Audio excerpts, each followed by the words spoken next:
Hello everyone, Illya Marchenko here, your favorite tennis YouTuber. I know there is huge amount of news about Ukraine right now, but this is what I have lived and breathed 24/7 over the past months. This video will be no exemption. ATP, WTA and ITF have imposed sanctions on Russian and Belarusian players because of the situation. ITF went as far as disqualifying national teams from the Davis Cup and Fed Cup. I am someone who has a lot of friends on tour from these countries. Since the real beginning of the war in 2014, over the last 8 years I learned not to talk with them about politics. It was simply useless. The situation with Donetsk, Lugansk and Crimea didn't affect them directly, and the propaganda in Russia was way stronger than any of my arguments. To be honest, even in Ukraine many people still have the wrong idea on what really happened. But now it's a different story. They get sanctions from tennis governing bodies, they have problems with traveling, they are losing their money. So I decided to ask their opinion about the war and asked 3 simple questions. What do you think about the sanctions from the ATP, WTA and ITF? What is your general opinion on this war? Is it an operation or invasion? Do you feel any pressure from the media? Can you express your opinion out loud? Since in their countries it's now a criminal offense to give public statements which contradicts the official line of the government, I promised them absolute anonymity. But even then, only a few were willing to talk. I think the suspension from team events is the sanctions that all the sports did, and ITF did the same, cause they are playing under the flag and playing for your country. I can understand this, but playing under neutral flag on ATP, WTA events is the right thing in my opinion, cause we play for ourselves. I am completely against the war and I don't support it. I believe that it's a real war going on there. I feel incredible sad for all the people that are going through this horrible times. I don't feel any pressure from media, but from the players in some ways, yes. But it's not my fault for what's happening. I didn't vote or had any choice in a political way. I am completely against the war. The thing is that we can't speak out loud and say our opinion. I don't think that we live in the country where you can speak freely and say your opinion, and the most important that your opinion will be heard without any consequences. Just look what happened in Belarus when people just went out on the streets when they disagreed with the elections. Once again, this is not fake or a joke. These are 100% real pro-tennis players from Russia and Belarus. Obviously not their own voices for the sake of anonymity, but the words are exactly what they said. I didn't correct anything, even the grammar mistakes. Well, first of all, I'm not agree that people in sports should be affected for their country. Russian players, tennis players, football, hockey, any sport. We should not be affected for what, like, our president or country are doing in general. So I totally disagree that we are affected and get sanctions. Second is, just because I was born in Russia, all my family is Ukrainian, like, I have a background, my parents. So my family is 75% Ukrainian. Just because I got a Russian passport and I was born in Russia, I'm into these sanctions. And I have grandparents who still live in Ukraine.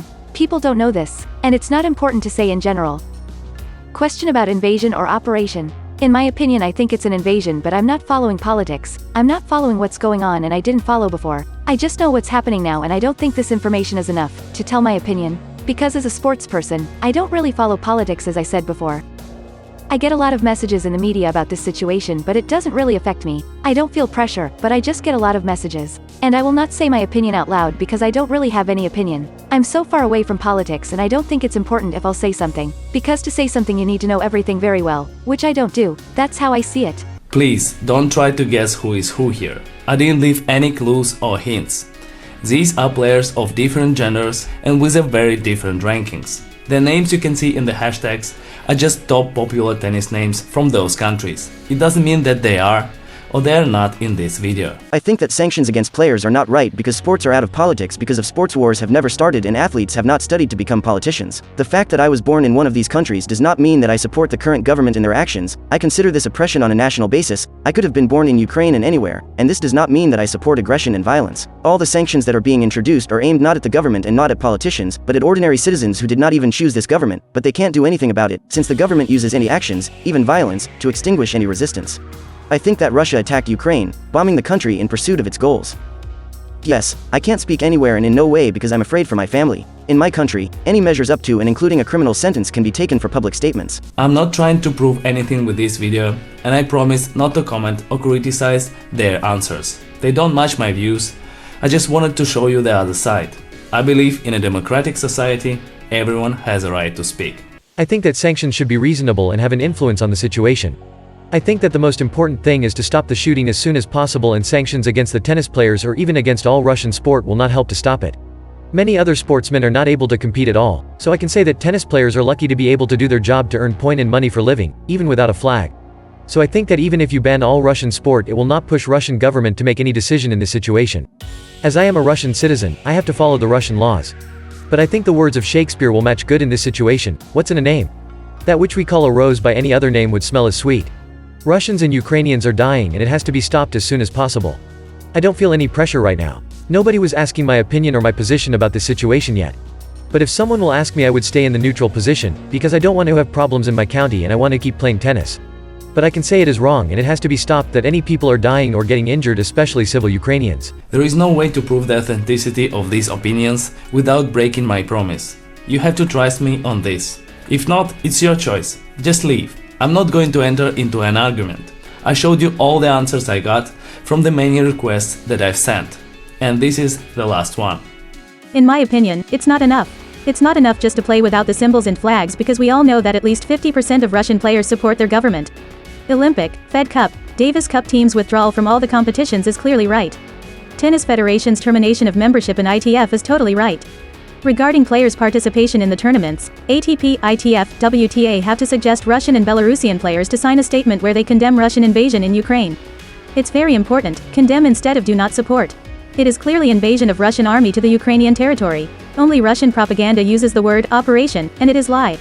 Russian army kills innocent and unarmed people, pregnant women, kids and elderly people. Russian army bombs Ukrainian towns, cities and villages. It's a full-scale war initiated by Russian government. I feel myself under pressure because any person in my country who spread the truth open might go to prison straight away. In my country, you always look around when you talk about politics. It is difficult to understand our life if you don't live in my country. I had a bad experience of saying my opinion out loud. Governing bodies made it clear to me that if I do not shut my mouth I might have problems. We, Russian and Belarusian players, would talk open fearless if we could get guarantees of safety from ATP, ITF, WTA side. Because if we say the truth about the war in Ukraine, we won't have an opportunity to come back home, as we won't be sure in our safety there. As, for example, Alexei Navalny. Slava Ukraini.